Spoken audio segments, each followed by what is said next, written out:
Well, Drive Club. Picked it up today.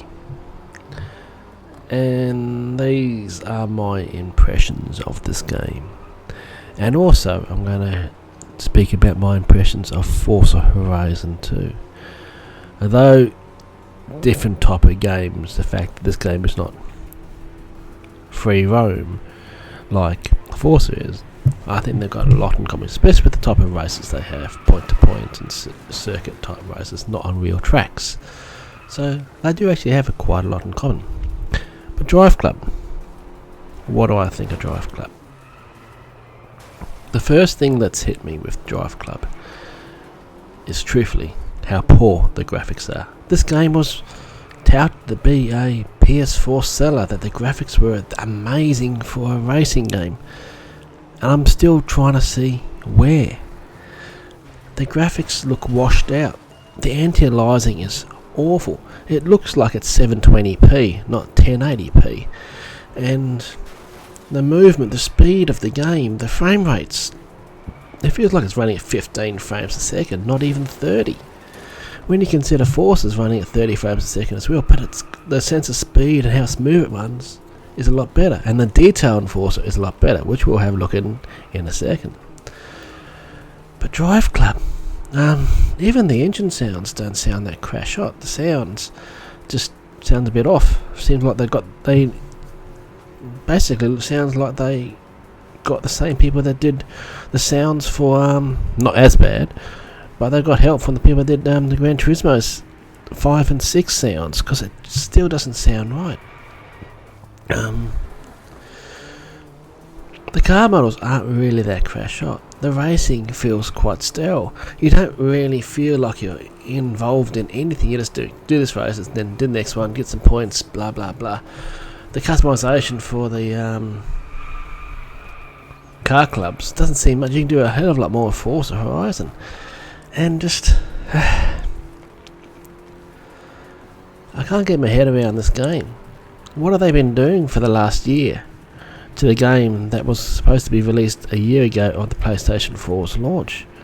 Because I'm looking at this, scratching my head going, what have they been doing? Have they just been driving these cars, just having fun, and making this game as an excuse to do that? Because truthfully, the game is not much fun. It's actually got 50 cars. I heard it only had 38, but apparently it's got 50 cars. And of course, Japanese cars and American cars will be released as DLC, paid DLC. But this game, the graphics really are underwhelming. I don't really think they're that crash hot at all, and just everything about this game doesn't even feel finished. It actually feels like it's been rushed. For a game that got delayed for a year, to feel rushed, that's not good. So yeah, Drive Club, not impressed. It's probably going back. So let's have a look at Forza Horizon 2. Here we are, Forza Horizon 2. Now straight away I see more colour, more smoothness in the movement. The track textures are a hell of a lot better. The textures everywhere looks much more high detail. The textures actually make, when I look at this and you go back to Drive Club, especially the track textures, you think, where? I mean, was the track textures copied over from the PlayStation 3 version? Not that there is one, of course, but it feels like that. It doesn't feel like it's a next-gen game at all. And I'm playing this, it's smooth, it's open world, still point-to-point race, but you got a lot more freedom. You can run off the track, you can do a lot more in this game.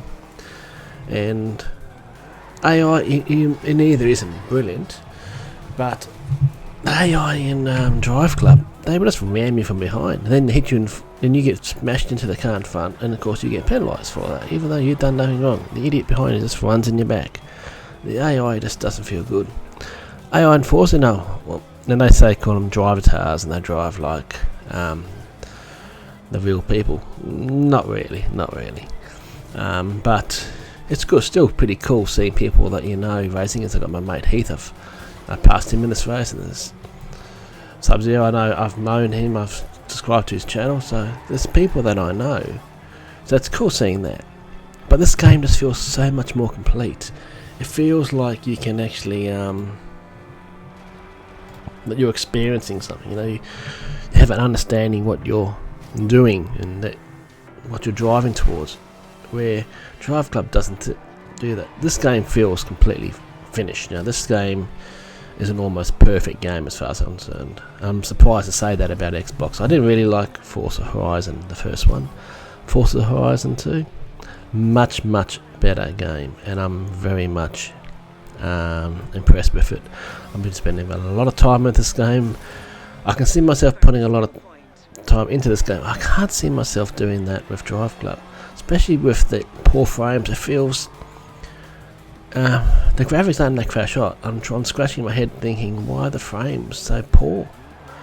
No, the PlayStation 4s should be powerful. I mean, other games have shown that it can, and for this to be a supposedly AAA game for Sony, maybe the developers, of course, from the other games that they've done, Motorstorm and that, maybe they should have stuck to that, because as a driving game, they truthfully suck. Forza Horizon, as far as I'm concerned, is a much more complete game. As far as much to say that I would actually recommend people to go and buy an Xbox One just to play this instead of getting Drive Club. Okay, well, the next bit's going to be a little bit of a comparison. Thanks for watching. Catch you later.